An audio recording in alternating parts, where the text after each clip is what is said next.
lleno del espíritu de fin de año y año nuevo, ¿no? Queriendo a todo el mundo con un gran corazón que tiene alquilado, evidentemente, no sé a quién se lo alquiló. Aquí tienen ustedes a Daniel Lara Farías. ¿Cómo estás, Daniel? ¿Cómo pasaste el 24 y 25? Lo pasé muy bien. ¿Qué Estuve, espera del 31? espero algo que de verdad me parece lo mejor que nos puede pasar en el 2019, que se termine. Ajá. ¿Y qué esperas del 2020? Del 2020 espero, sí espero cosas buenas. Yo creo que a pesar de los pesares, ¿no? El año 2019 nos ha dejado cosas buenas. Por supuesto, no nos dejó ni una chiva, ni una yegua blanca, ni una burra negra, ni una buena suegra, pero sí dejó a mucha gente despierta. Y yo en estos últimos días he vivido, y esto por supuesto es una reflexión personal que no busco que nadie coincida con ello, pero cuando yo vi a estos muchachos, chicos, que aparecieron desde quién sabe dónde, leyendo un comunicado y atribuyéndose la acción militar que ocurrió en el estado de Bolívar. Yo no quiero hablar del asunto desde el punto de vista político ni desde el punto de vista militar, ni caer en la discusión de que si son de aquí, que si son de allá, que si lo hicieron, que si no lo hicieron, etcétera. A mí lo que de verdad me interesa y me parece importante para el 2020, los años por venir, es haber caído en cuenta de que de ese sistema educativo putrefacto, asqueroso, creado por el chavismo, unos muchachos que muy seguramente no, unos muchachos que no tenían edad para votar en el 2010, en el 98, y algunos quizás ni siquiera habían nacido, por los rostros que veo y los rangos que tienen, deben ser unos veinteañeros.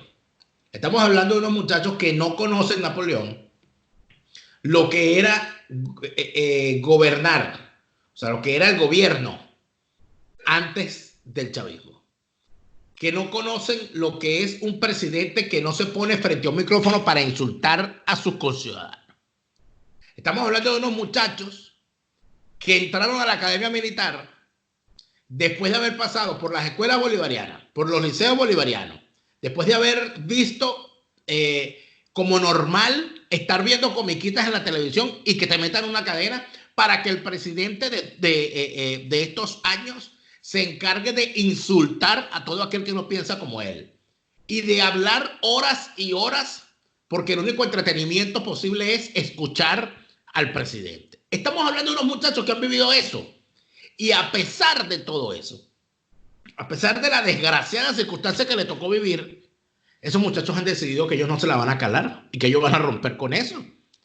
Eso me parece importantísimo. Claro, pero acuérdate que esos muchachos tienen padres, tíos, abuelos que vivieron otras épocas, otra Venezuela. Por cierto, ¿cuál es la Venezuela que tú viviste siendo de la misma edad, a los 20 años? ¿Qué recuerdas de esa Venezuela? ¿Qué recuerdas de todos estos días, esta fiesta y de los deseos que tenías a los 20 años? ¿Cuáles eran tus sueños cuando tenías 20 años? Yo creo que yo soñé muy poco, no tenía tiempo, pero lo que sí recuerdo es que el país en el que yo vivía cuando tenía 20 años era un país donde un estudiante universitario, como lo era yo en aquel entonces, podía estudiar sin preocuparse por el estómago. Cosa que yo hoy veo que no ocurre. Uno tiene constancia de jóvenes de 18, 19, 20 años y menos también, que tienen que escoger entre pagar el pasaje para ir a estudiar y comer. Yo no tuve eso. Yo no viví esa desgracia. ¿En qué colegios estudiaste? Yo estudié todo el tiempo en escuela pública, Napoleón. Yo estudié en la escuela municipal Hugo Domínguez Sánchez desde preescolar hasta sexto grado. Sí estudié 3 años en un colegio privado por miedo de mi papá, sobre todo, porque empezó el tema de las huelgas de profesores, de docentes. Entonces pasaban temporadas larguísimas. Mi papá hizo un esfuerzo por pagarme un colegio privado desde séptimo hasta noveno grado. Pero ya yo en noveno grado me di cuenta de que la situación económica en casa no era para andar pagando colegios privados. Y además de eso, una cuestión adicional, afortunadamente, que yo en noveno grado me di cuenta que yo no podía estudiar ciencias porque no era lo que me gustaba, que yo quería estudiar humanidades. Y el único liceo que había un solo liceo en todo el estado Vargas que daba bachillerato en humanidades. Era un liceo público, era el Liceo José María Vargas. Y yo terminé estudiando en el Liceo José María Vargas y me gradué en el Liceo José María Vargas, y del Liceo José María Vargas salí a la Universidad Central de Venezuela, donde me gradué de mi carrera de estudios internacionales. Entonces cuando yo veo eso y cuando yo cuento eso, yo recuerdo una vez, Napoleón, una infidencia que te voy a hacer. Y una vez conversando con Juan Requesens, hoy preso político, y creo que no está de más decir que ojalá viviéramos algún día un país donde no tengamos que hablar en las Navidades de la existencia de presos políticos. Yo una vez le contaba a Juan Requesens, porque Juan Requesens fue a mi programa, pidió ir al programa para hablar sobre las solicitudes por la cuestión de las becas estudiantiles, las reivindicaciones estudiantiles cuando era presidente de la FCU. Y yo recuerdo que yo le contaba, o sea, al terminar el programa, Requesens me decía, oye, pero yo no sabía que tú sabías tanto de los temas de las becas estudiantiles. Y yo le dije, claro, porque es que yo estuve becado los 4 años y medio que estudié en la universidad. Y él se sorprendió cuando yo le comenté que cuando yo era estudiante, Napoleón, la beca estudiantil era medio sueldo mínimo. Y yo con eso que me daban de beca, yo compraba libros, yo compraba discos, yo pagaba mis pasajes, yo pagaba mis gastos, o inclusive podía ahorrar si quería. Y eso, la generación que tiene mi edad, la edad que yo tenía en ese entonces, hoy, en la universidad pública no sabe qué es eso. Yo no recuerdo, Napoleón, de verdad, a pesar de que tuve profesores que eran bastante apocalípticos, yo no recuerdo haber tenido ninguna pesadilla, ningún sueño pensando que el país iba a convertir en lo que se convirtió. Yo siempre pensé y quise vivir fuera de Venezuela para vivir la experiencia académica fuera de Venezuela. Pero yo nunca pensé ni soñé estar exiliado por este tipo de razones.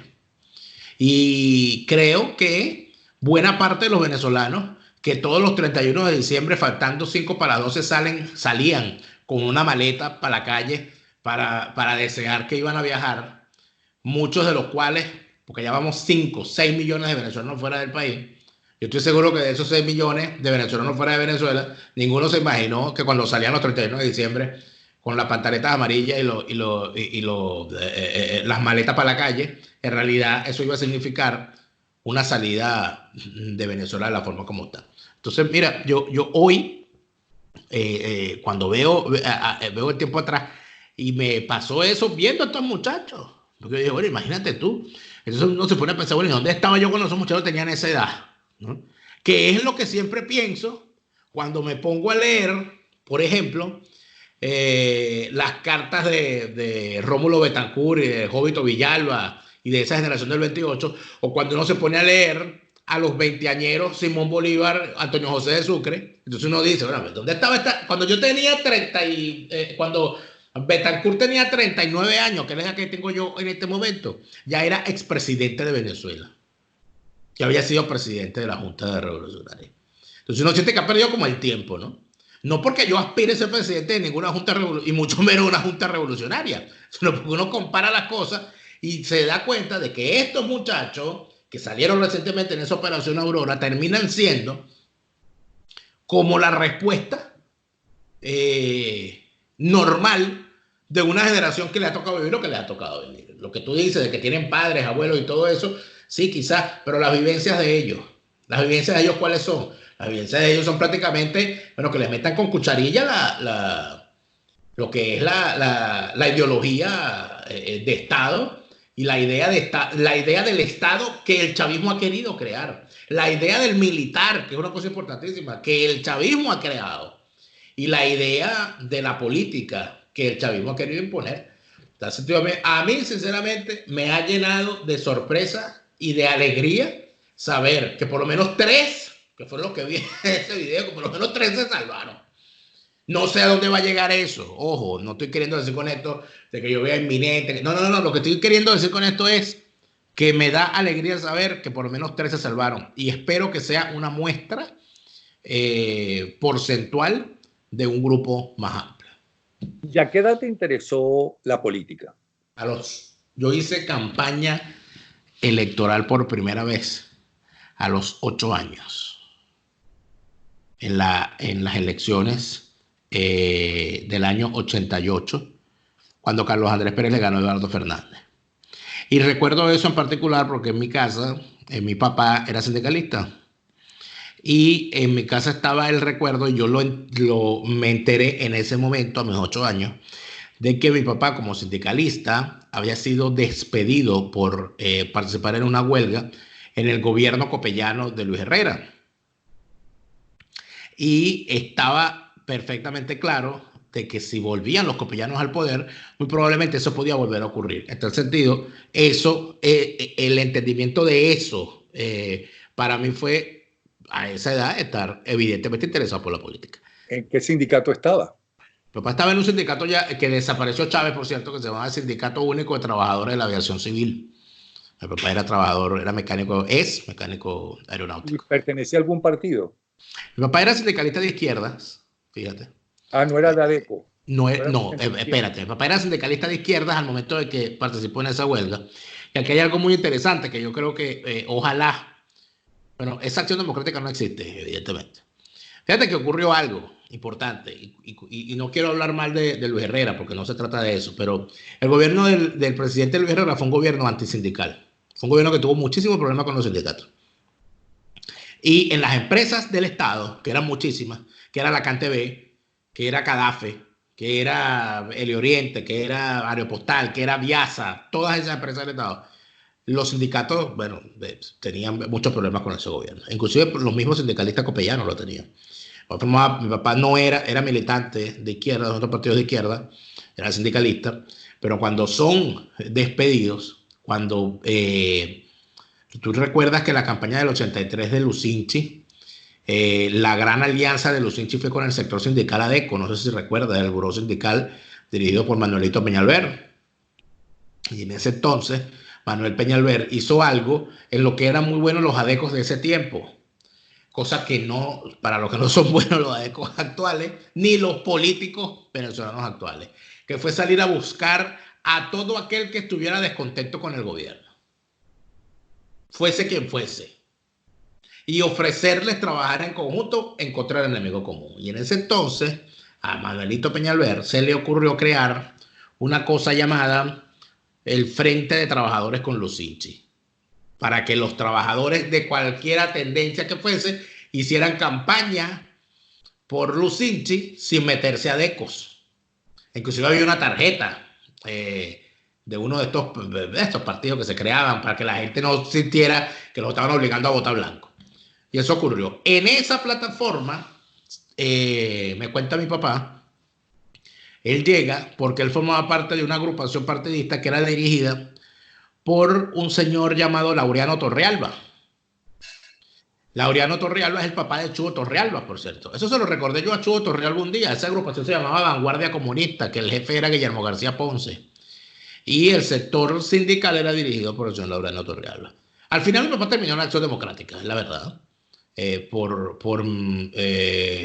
No sé si por agradecimiento o si por entender que en ese momento a quien defendió los intereses de los sindicalistas que estaban metidos en el problema donde él estaba fue la Acción Democrática. Y por supuesto en el 88 en mi casa se votó blanco y yo a los 8 años pegué afiches de Carlos Andrés en todo el bloque donde vivía. Pero ¿y por qué escogiste Acción Democrática? ¿Por la defensa de tu papá? Claro, porque en mi casa eran ADECO ya en el 88. O sea, tú te metiste en Acción Democrática como la enorme mayoría de la gente se mete en un partido porque tus padres pertenecían a ese partido y estabas cerca de esas ideas. En mi casa eran ADECOs para el momento en que yo tenía conciencia política. Pasados los años, yo entro en Acción Democrática ya a los 17 años, en el año 98, porque la primera vez que yo voté fue en el año 98. en la campaña de Chávez. Y yo ese año no solamente voté, sino que hice campaña.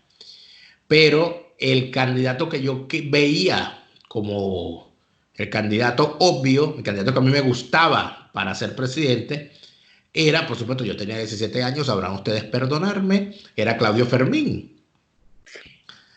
Tú sabes, vainas que pasan en la vida de uno. Sabrán ustedes perdonarme, yo tenía 17. Sí, claro, si tenía 17 años, o sea, no se equivoca, no tiene la verdad de equivocarse. Entonces, Claudio se fue de AD, ¿no? Y la gente con la que yo andaba en las labores políticas estaba con Claudio y también se fueron de AD y yo terminé militando. Yo debo aparecer en los papeles del partido Renovación, que era el partido que Claudio Fermín utilizó en el año 98 para ser candidato. Hice activismos. A partir de ese momento empecé a subir cerro, que no necesité de la política porque yo estudiaba en escuela, en colegios públicos y siempre mis amigos en el barrio donde vivieran yo siempre iban. Y allí empecé yo a hacer activismo político. ¿Hasta qué edad subiste cerros? ¿Cómo? ¿Hasta qué edad subiste cerros? Hasta que me vine de Venezuela, porque yo siempre viví en sectores populares. ¿Y cómo cambió en todos estos años? ¿Cuántos años estuviste subiendo cerros? Mira, desde los 17 años. Hasta los 35. Ojo, políticamente, para hacer política, desde los 17 años, pero yo no tenía, o sea, eso no era, o sea, yo cuando dices eso, no, patea barrio, subí cerro, bueno, yo vivía en un barrio y yo subía cerro por razones obvias, porque mis amigos, mis compañeros de clase, etcétera, vivían en sectores populares y yo no tenía problema con hacerlo. ¿Tú sentiste cómo cambiaba la situación de los cerros? Sí, sí.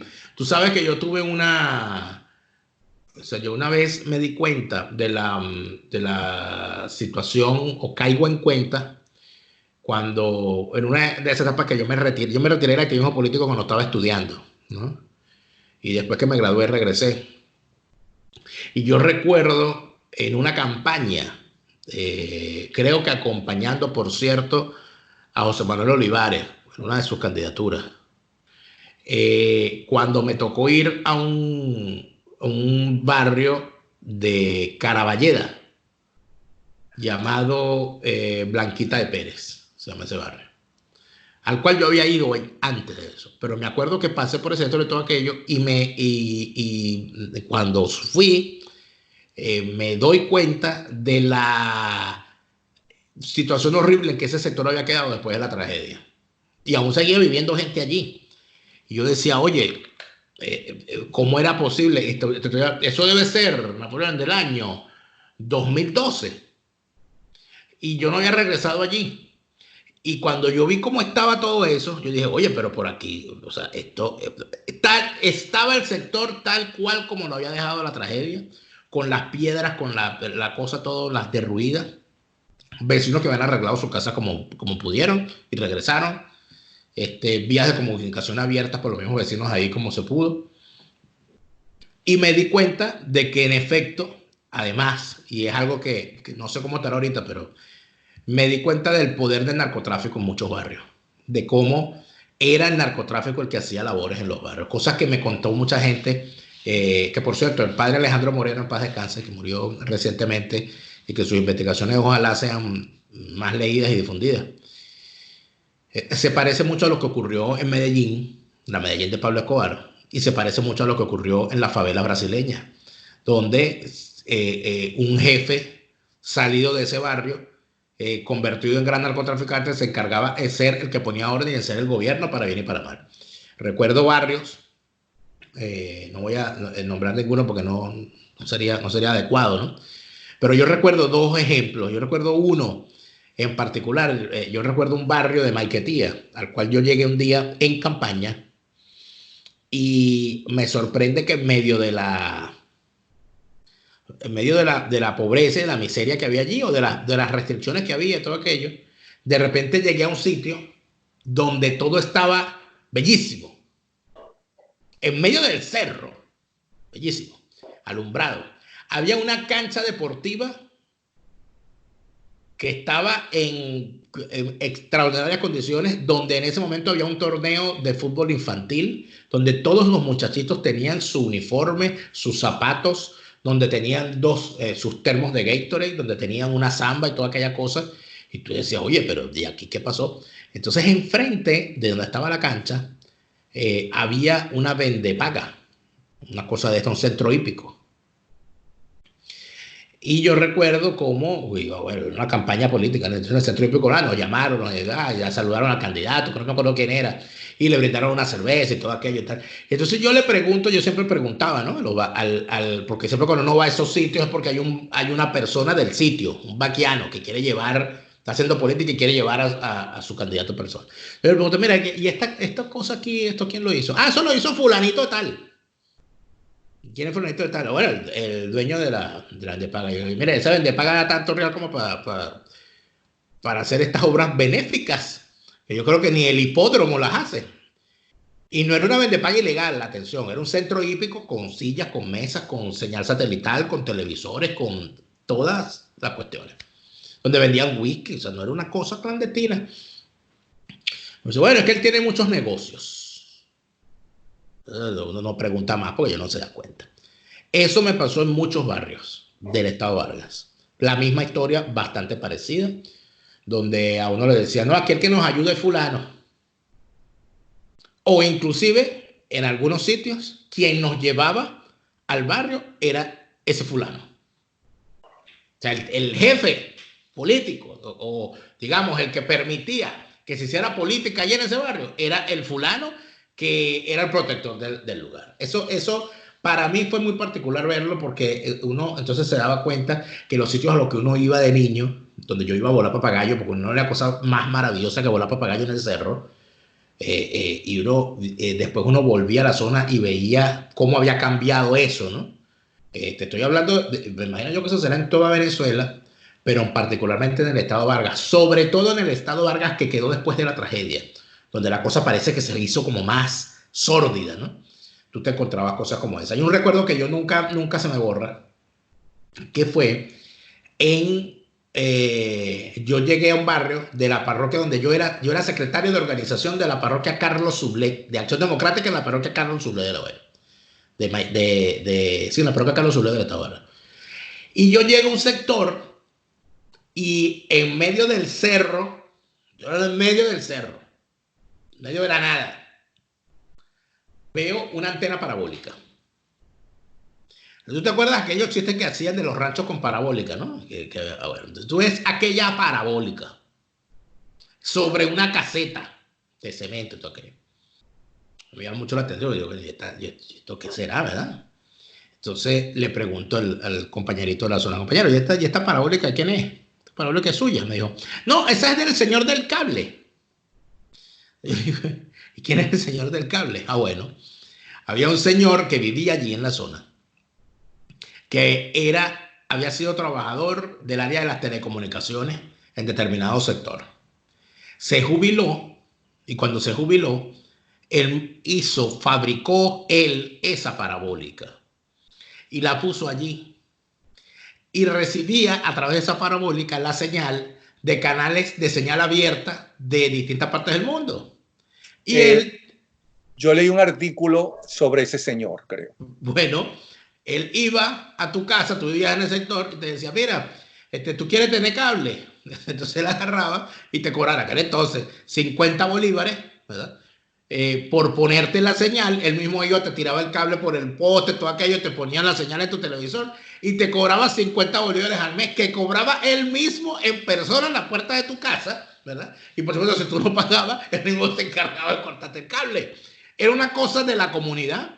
Era un señor muy querido. Por supuesto, no tenías ahí, qué sé yo, no tenías HBO, ¿no? Pero hay algo que la gente no sabe, Napoleón, y es muy importante. En la gran mayoría de los sectores que puede estar en la ciudad, incluso en la propia Caracas, pero en la gran mayoría de los sectores que están en los cerros, no llega la señal de la televisión de todos los canales abiertos. Hay canales de televisión que por ejemplo, Televen era muy difícil que se viera en algunos sitios.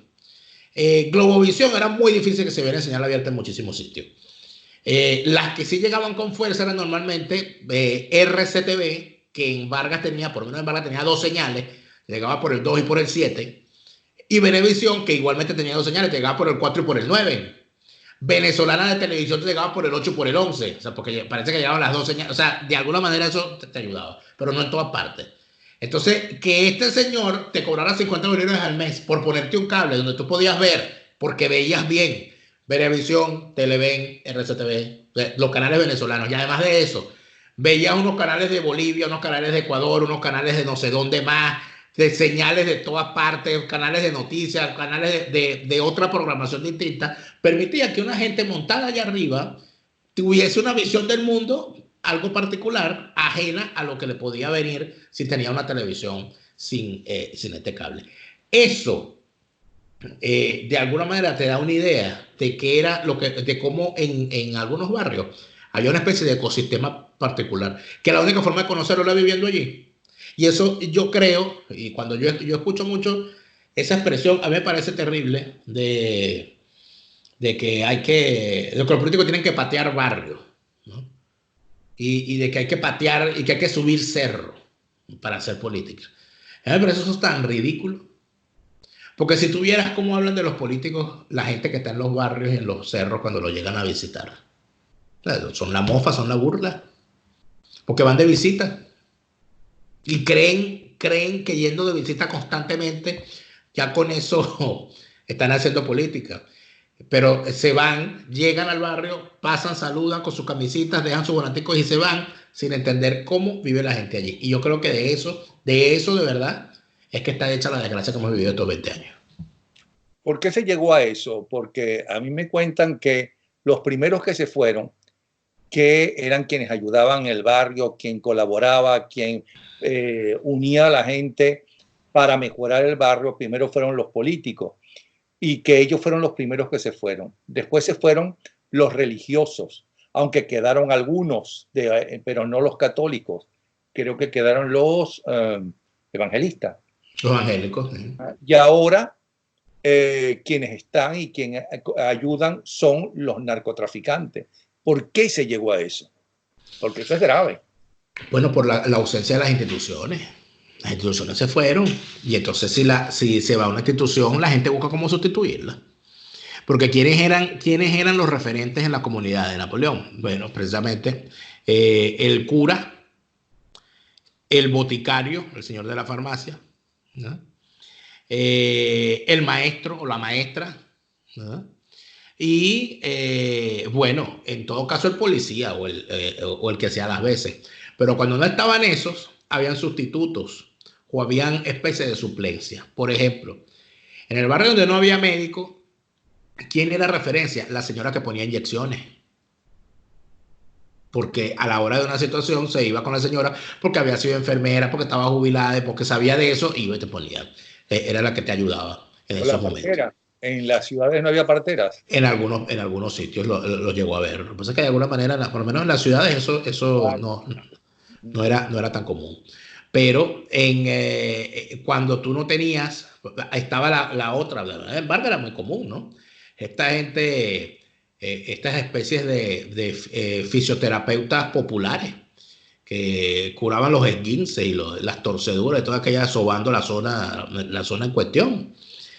Donde no había un sacerdote o un religioso, había una señora o un señor que iba a la iglesia y que rezaba el rosario y que era el que hacía los novenarios en las casas donde moría alguien, por ejemplo. En las casas donde no había, o en las zonas donde no estaba la maestra de escuela, de repente sí había una maestra o un maestro jubilado que se encargaba en su casa de darle clase a los niños más pequeños, enseñarlos a leer y escribir, lo que hoy llama tarea dirigida. Yo eso lo viví, yo aprendí a leer con una maestra jubilada que tenía en su casa su cuestión de tarea dirigida, con ella fue que yo aprendí a leer. Tú tienes una cultura muy superior a la mayoría inclusive de los estudiantes universitarios. Tengo que entender que inclusive a la mayoría de tus compañeros en la Escuela de Estudios Internacionales. ¿Por qué? Yo no creo que eso sea así. Yo creo que era una expresión de los tiempos, Napoleón. Porque si tú revisas lo que mi generación veía en televisión, veía en prensa y la forma como lo que eran nuestros entretenimientos, tú te das cuenta de que efectivamente, y por supuesto hay unos que les gustaba algo y había otros que les gustaba otra cosa, pero por ejemplo, cuando a mí me mandaban a hacer una tarea, yo no buscaba en Google, yo tenía que ir a la biblioteca, ¿ves? O sea, cuando yo quería ver televisión, había un horario para que yo viese televisión. Y si yo no estaba en casa para ver televisión desde las 3 hasta las 6 de la tarde, yo no veía ningún programa que fuese hecho para niños, porque había unas bandas de horarios que eran fijas. A menos que entonces si uno se aburría, que a mí me pasaba mucho, porque yo estudiaba en la mañana, ¿okay?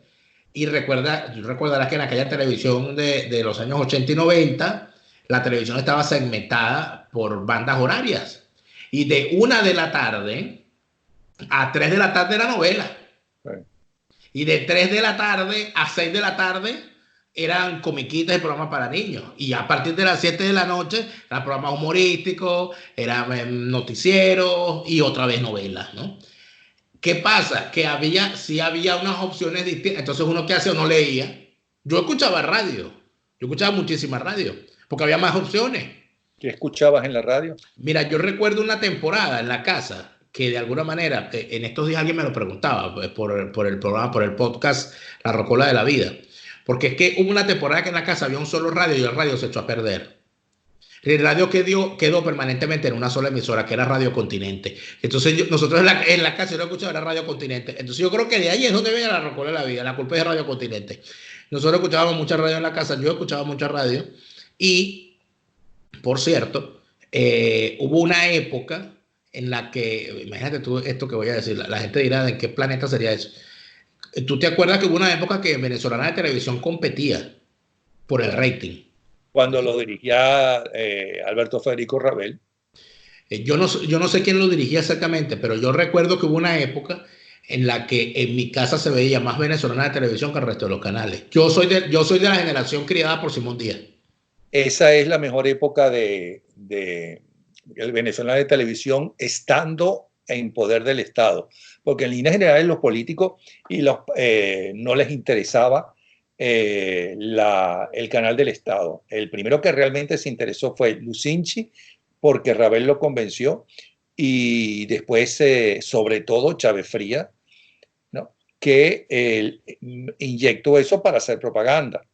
En el caso de Lucinchi, Rabel consiguió hacer no un programa, no una televisora de noticias, pero sí con un buen noticiero, pero sí con programas competitivos. Es la época de Moonlighting, de Remington Steele, Hunter, de una telenovela, ¿cómo se llamaba? De un autor venezolano, no me acuerdo. Ah, claro, recuerda que fue el gran debut, una cosa maravillosa, que se llevaron a la televisión actores del mundo teatral, como Javier Vidal y Orángel Delfín, a hacer esta telenovela El Hombre de Hierro.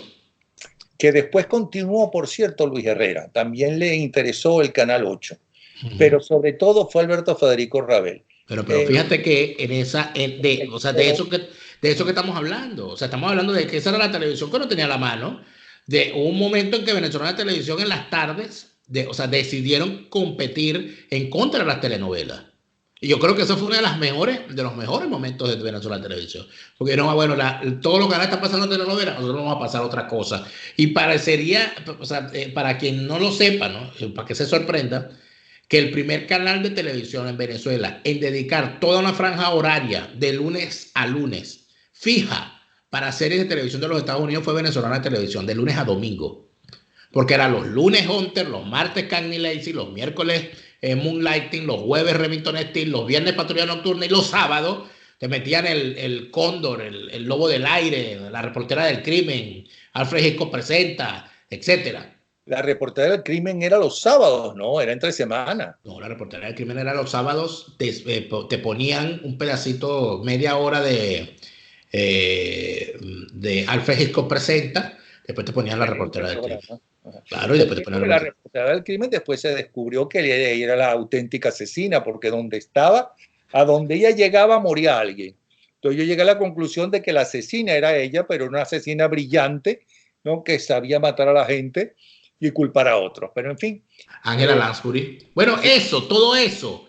O sea, esos productos culturales que había. Por cierto, en estos días, en la noche de madrugada, cuando me despierto, en YouTube está toda la serie de Moonlighting y la serie de Reportera del Crimen, entre otros. Imagínate. Tú lo ves en YouTube. Yo la que no consigo es Hunter. En YouTube hay todo. ¿Ah? Pero la que no consigo es Hunter. No la veo por ninguna parte. Este año, por cierto, supe que murió recientemente el que fue el protagonista del Lobo del Aire, que para los que teníamos en la casa la costumbre del tema de la aviación, que era en el caso de mi familia, porque era el negocio de la familia, el Lobo del Aire era una serie muy, muy interesante. El protagonista murió recientemente. Entonces, mira, eso era lo que uno veía, eso era lo que uno hacía. Okay. Hoy búscate un muchacho hoy que se vea obligado, porque no era que uno quería, no, a mí me gustaba leer, me gustaba ir a la biblioteca, pero búscate un muchacho que hoy tenga que ir obligado a una biblioteca en ninguna parte del mundo. En ninguna parte del mundo, porque Internet soluciona esos problemas. En aquel entonces había que ir, buscar la ficha, hablar con el bibliotecario y decir, mira, yo estoy buscando un libro. Yo me acuerdo una vez, nunca se me va a olvidar, de una tarea que mandó mi profesor de música, estaba como en 4º grado. Él mandó a investigar sobre Tchaikovsky. Y por supuesto lo dictó y todo el mundo escribió lo que escuchó. Con Che. Por supuesto. Entonces yo llegué y yo te haya buscado por toda la letra C, por la letra Che. Ya yo había buscado de atrás para todo aquello. Entonces la señora de la biblioteca me dice, hijo, ¿pero qué estás buscando? Estoy buscando algo sobre Tchaikovsky. Ah, es por la T. Entonces ahí fue donde yo supe cómo era que se escribía el nombre de Tchaikovsky. Nunca se me olvidó. Entonces esa era la cosa que uno le tocó ver. Hoy en día en Internet tú te salvas de todo eso, Napoleón. Ahora, en tu casa tú tenías papá y mamá. Sí, claro. ¿Y la mayoría de tus amigos? Oye, yo creo que también, yo lo que sí de alguna manera era distinto en mi casa, era que yo fui hasta los 6 o 7 años hijo único, cosa que no era muy común entre mi círculo de amigos de la escuela. Todos tenían hermanos. Yo vine a tener hermanos ya a los 6 años, ¿no? Y lo que sí recuerdo era que a diferencia en mi casa, y lo recuerdo por otros compañeritos, sobre todo de la escuela, ¿no? Es que mi mamá no trabajaba. Mi mamá era ama de casa. Y eso yo después de mucho tiempo es que me di cuenta de que eso era una diferencia sustancial en el hogar, ¿no? Porque independientemente de las razones, no es lo mismo tener a tu mamá todo el día en la casa que llegar a tu casa y que no esté tu mamá ni tu papá. Bien sea porque no tengas a tu papá en casa, porque es una figura ausente, o bien sea porque los dos trabajen. Entonces eso de alguna manera yo ya después de grande fue que me empecé a dar cuenta de la diferencia con respecto a eso. Yo no sé cómo estarán las cosas hoy, ¿no? Pues hoy hay situaciones terribles de niños dejados al cuidado de los abuelos, porque los padres se fueron del país para poder mandar plata para alimentarlos, por ejemplo, ¿no? O casos de padres que se fueron y bueno, lo dejaron solo con la madre mientras están afuera trabajando, etcétera. Casos terribles. Pero yo sí recuerdo que el tema era fundamentalmente sí. Había gente que no tenía sus dos padres en casa, pero fundamentalmente recuerdo era eso, lo que significaba tener a los dos padres o al único padre que se estuviera trabajando. Recuerdo también lo que significaba para muchos, inclusive para mí, a pesar de que mis dos padres estaban en casa, el tema de los abuelos, porque era muchísimo el caso de compañeritos de clase que evidentemente su figura materno-paterna, el que iba para las reuniones de la escuela, el que estaba pendiente de las cosas, el que estaba en la casa cuando no iba a hacer la tarea, eran los abuelos, porque eran los que estaban al cuidado. De eso sí recuerdo muchísimo, esa cosa en particular. Cuando estabas en Acción Democrática militando, ¿cuál era la Venezuela por la cual querías luchar o estabas luchando para hacerla en el futuro mejor? Mira, yo te comenté ahorita, ¿no? Que yo estuve... No ahora, ojo, claro. No ahora, que no sé si cambiaste porque la siguiente pregunta va a ser ¿y ahora? En ese momento, ¿cuál era la Venezuela por la cual luchaba? Bueno, acuérdate que cuando yo, que te comenté, que cuando yo entro como militante y como persona que iba a votar a la política a los 17 años, yo estaba en el año 98, donde había, y yo era una persona que leía el periódico, que estaba en la universidad ya, y que ya se avisaba que lo que venía era una catástrofe política por lo que podía ocurrir en esas elecciones. De tal manera que yo entro en la política por eso, o sea, entre otras cosas por eso, para evitar que esa catástrofe ocurriera. Lo que pasa es que, por supuesto, como tú comprenderás, ¿Qué decían de la catástrofe política? ¿Qué recuerdas? bueno, lo que podía ocurrir si llegaba Hugo Chávez al poder. ¿Qué decían? ¿Y Lo quién recuerdo lo claramente, que bueno, que lo que fíjate que yo creo que el resumen de lo más tremendista que se decía en aquel entonces es lo que ha rodado muchísimo en las redes sociales últimamente, que fueron las palabras que Carlos Andrés Pérez dijo en el programa Primer Plano con Marcel Granier. Cuando Marcel Granier le pregunta, bueno, ¿y usted por qué está tan preocupado? Yo dice, bueno, porque es que si gana Hugo Chávez creo que viene una dictadura y los venezolanos van a lamentar. A mí también Eso de alguna manera estaba como en el ambiente para quien entendiera la política, el tema de ciertos personajes alrededor de Hugo Chávez que creaban mucho ruido, y yo los recuerdo, sobre todo en la UCB, recuerdo a dos en particular, que yo cuando los investigué me puse a leer lo que escribían, me pareció un horror, que eran Pedro Duno y este señor Núñez Tenorio. los dos comunistas del Partido Comunista, ¿no? Bueno, pero Núñez Tenorio era un tipo que decía ser representante de las ideas de Kim Il-sung y de este señor Gaddafi en Venezuela, y daba conferencias sobre el asunto. Entonces, cuando tú veías eso, decías, bueno, pero estos son los tipos que están, los ideólogos, que se murieron, por cierto, antes de que Chávez ganara. Ellos en ese momento ya estaban con Chávez. Claro, es que ellos se murieron ese año. Ellos murieron antes de que Chávez ganara. Yo lo recuerdo particularmente porque eran profesores de la UCB y se hacían eventos, se hacían todas aquellas cosas y se daban conferencias y yo iba y uno iba. Aparte de eso, recuerdo otra cosa que no se me puede olvidar, que recuérdate que yo estaba en Vargas y el año 97 fue el año de la lucha regional por la creación del Estado Vargas. Y eso fue algo importante para los jóvenes de mi generación, que éramos de Vargas, porque era la elevación del municipio al cual nosotros, donde nacimos nosotros no era municipio, sino departamento. Yo nací en el departamento Vargas. Y yo recuerdo cuando se creó el municipio Vargas, yo tenía como 7 años, estaba en la escuela, y luego a los 16, 17, 18 años empezó todo aquel movimiento regional por la creación del Estado Vargas. Y eso de alguna manera también fue como una fórmula que, a través de la cual muchos jóvenes vargueses entramos a la política por el tema de la creación del Estado Vargas. Ya, por supuesto, al final, sobre todo que Vargas, que era una zona pequeña, uno conocía a los políticos porque eran vecinos de uno. Alfredo Laya era vecino de uno de mis tíos, que fue el primer gobernador de Vargas, diputados, concejales que uno conocía y los veía por la calle. Y eso de alguna manera uno sentía que la política era otra cosa, que era una cosa distinta. Pero sí, cuando yo entro en la política a ese momento, lo hago por eso. Después, pues yo me voy de pausa porque empiezo la universidad y yo decidí que yo sí iba a estudiar. Seguí votando y todo aquello, pero no milité. En el año 2003, cuando después de los temas del 2002, después del 11 de abril y todas esas cosas, yo me di cuenta, ya yo estaba terminando la carrera, cuando yo terminé la carrera, yo volví al activismo político. Y lo hice en todos estos procesos de recolección de firmas para los referendos. Yo en ese momento, yo entonces volví a la actividad política y andaba recogiendo firmas como un militante más.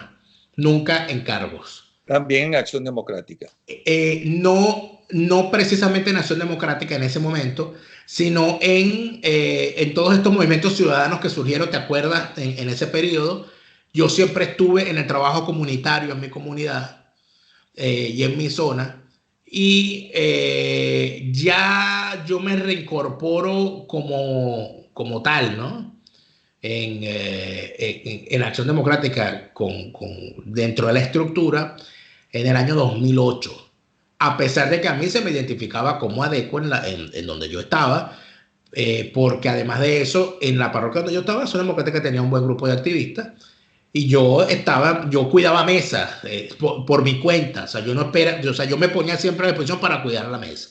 Yo cuidé todas las mesas que pude desde el año 2004 en adelante. En todos los procesos electorales cuidé mesas, coordiné centros, me dediqué al trabajo electoral, que era lo que más me gustaba permanentemente, hasta el día que me retiré del activismo político. Siempre fue mi labor. Inclusive ya hubo un momento en que se montó toda una cuestión para entrenar testigos y yo formé parte del equipo que se encargó de formar a esos testigos en el Estado Vargas en el año 2008, recuerdo. O sea, que bastante que me dediqué a eso. ¿Por qué?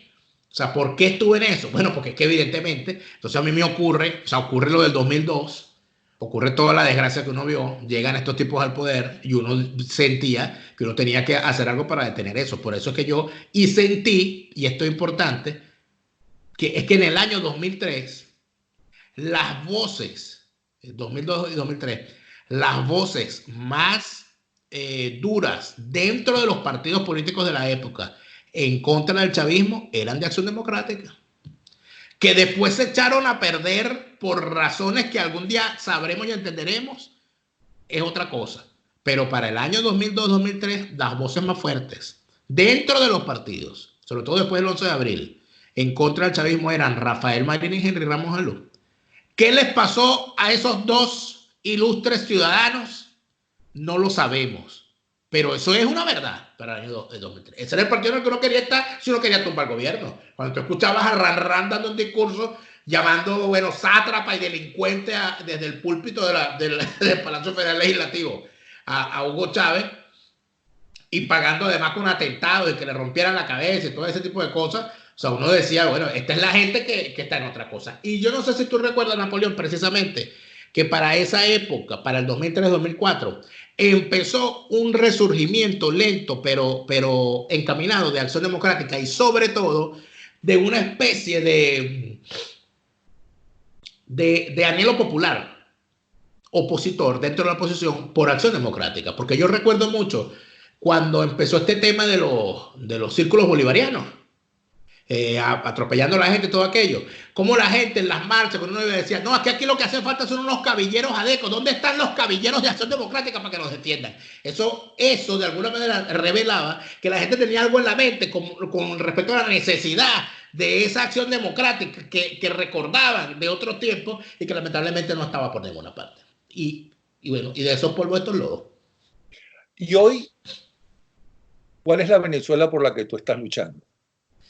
Mira, yo creo, Napoleón, que yo hoy, por lo que estoy luchando, es porque haya oportunidad de construir otra Venezuela que probablemente no la veremos, probablemente no fue la que vivimos, porque la que vivimos se murió. Pero sin duda es distinta a esta desgracia que estamos viviendo ahorita. O sea, y con esto, además de eso, yo me quité una serie de pasiones y de sentimentalismo. Yo no ando llorando por los rincones, esperando comprar un pasaje para regresar mañana a Venezuela. Eso no, yo no tengo ese anhelo. No estoy queriendo decir con esto que es que yo no quiera regresar a Venezuela, por supuesto que sí.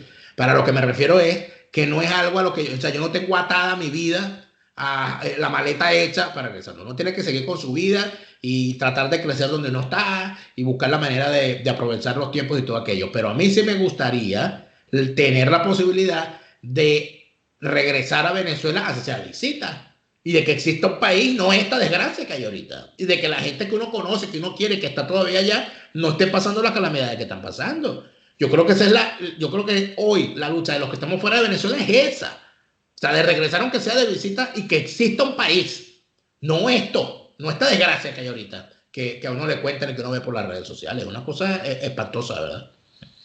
Pero ¿qué país crees que puede existir con la riqueza en el subsuelo del país y con la gente del país? Mira, yo no creo en yo dejé de creer en eso, en la riqueza del subsuelo. Sobre todo cuando uno se conecta con el mundo real, ¿no? Porque Venezuela, si algo hizo el chavismo fue desconectarla del mundo real. Venezuela no está en el mundo real, Venezuela está desenchufada del mundo real. En el mundo real, Napoleón, la gente no se preocupa por sacar dinero del cajero O sea, eso no es una preocupación que tú tienes en la mente, en el sentido de decir, oye, ¿habrá dinero en el cajero? Si voy al cajero, ¿conseguiré dinero? O sea, eso no es algo que la gente, que a ti te preocupe. Tú vas al cajero y dices, ay, no, ayer te voy al otro. O sea, no sé si me explico, la cotidianidad. Lo que yo creo, y de lo que estoy seguro, es de que el país, ese país que nosotros queremos tener, etcétera, es que Venezuela necesita regresar al mundo. O sea, Venezuela necesita ser un país donde el tema no esté en las riquezas que tiene en el subsuelo, sino en las capacidades que tenga la gente que vive en ese territorio. Y Y la tierra. yo creo que se tienen capacidades. Yo creo que en Venezuela hay capacidad de trabajo. Yo creo que en Venezuela hace falta, sin duda alguna, al momento de construir una nueva Venezuela, lo que de verdad se necesita es una profunda sacudida educativa. Y yo creo que estamos hablando de 20, 25 años de un cambio completo del chip. Que yo lo comparo no con Alemania, lo comparo con el Japón de la posguerra. Porque en el Japón de la posguerra, a diferencia de la Alemania de la posguerra, en Alemania se aprovecharon los valores que tenía la sociedad alemana de trabajo, esa cultura de trabajo, esa cultura de disciplina, de cumplimiento del horario, de cumplimiento de metas, para crear aquello que se llamó el milagro alemán. En Japón tuvieron que tumbar una serie de antivalores, de valores que no los dejaban avanzar. Como por ejemplo el tema de esa sociedad de castas, donde había un emperador que inclusive no hablaba el mismo idioma que sus súbditos, una cosa increíble. Donde una persona, si trabajaba en una empresa, trabajaba en esa empresa porque su papá había trabajado en esa empresa y sus hijos iban a trabajar en esa empresa. Ok, o sea que en ese sentido nosotros estamos más favorecidos. Pero ¿crees que el pueblo venezolano es tan trabajador como el japonés, por ejemplo? Como el alemán. Bueno, habría que empezar por el principio. No es si somos o no somos trabajadores, es el valor que le damos al trabajo. Si nosotros empezamos en Venezuela por poner de primero que el valor, o sea, que lo que tú vas a obtener, lo vas a obtener gracias a tu trabajo y no gracias a que hay debajo del piso unos pozos de petróleo que, como yo nací aquí y yo estoy sobre este suelo, entonces a mí me toca una parte de ese petróleo. Cuando nosotros entendamos eso, nosotros entendamos que solamente con nuestro trabajo nosotros podemos vivir y podemos progresar. Cuando nos quitemos el cuentico aquel de la telenovela donde la cachifa no sale de la pobreza ni deja de ser cachifa porque estudió, porque trabajó en algo productivo, porque montó una empresa, sino porque le quitó el marido a la niña de la novela. Cuando nosotros nos quitemos ese chip y veamos el valor del trabajo como se le ve en otras partes, evidentemente empezaremos a dar un paso. Pero es que todo pasa por lo mismo, Napoleón. Todo llega al mismo lugar y es la educación. Sí. Ahora, yo veo que, hablando de Alemania, si Alemania pudo lograr lo que ha logrado, después que quedó devastada, y si Alemania se pudo integrar y la parte occidental de Alemania y el Berlín occidental pudo levantarse a pesar de el pueblo del Berlín comunista y de la Alemania comunista, a quien no se le enseñó a trabajar, porque en esos regímenes se le enseña a la gente a violar y no trabajar, violar las leyes para poder sobrevivir. Si ellos pudieron, nosotros creo que vamos a poder también. Pero mira, yo estoy en el este de Alemania y si algo te tengo que decir es que eso no, en la cultura del trabajo era otra cosa, ¿verdad? La cultura socialista y todo aquello. Pero más bien aquí en el este de Alemania el problema era fundamentalmente el tema del trabajo como una obligación revolucionaria, que no es una visión sana de trabajo. Porque Pero, entonces... ok, sí, pero lo que te quiero decir es que ellos tenían un concepto y una necesidad totalmente diferente de un país capitalista, donde hay competencia. Ellos no tenían más que competencia, sino adulancia para su superior. Pero no por el tema del trabajo, Napoleón, porque más bien cuando me hablas de competencia, si había una competencia, quizás una de las peores competencias que puede haber, que son las competencias fratricidas. porque en la Alemania del Este tenía la imperiosa necesidad de demostrar que era mejor que la Alemania Occidental. No era mejor, era mucho peor. Es Claro, más, pero por supuesto, pero eso era una meta. Ellos tenían que demostrar, y para demostrar eso, por ejemplo, era obligatorio que todo el mundo trabajara, hombres y mujeres. Hombres y mujeres tenían que trabajar.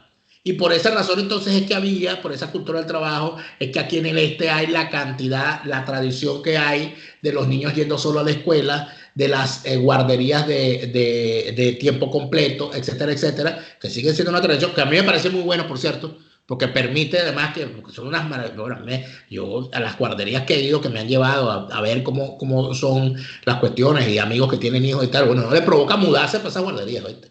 Porque es una maravilla, pero eso, en efecto, la cultura del trabajo, no como vivir para el trabajo, no es a eso a lo que me refiero. Lo que me refiero es a entender que el trabajo es un valor, que el valor que te da el trabajo es que tú a través del trabajo es que logras el progreso, no a través de lo que hay en el subsuelo.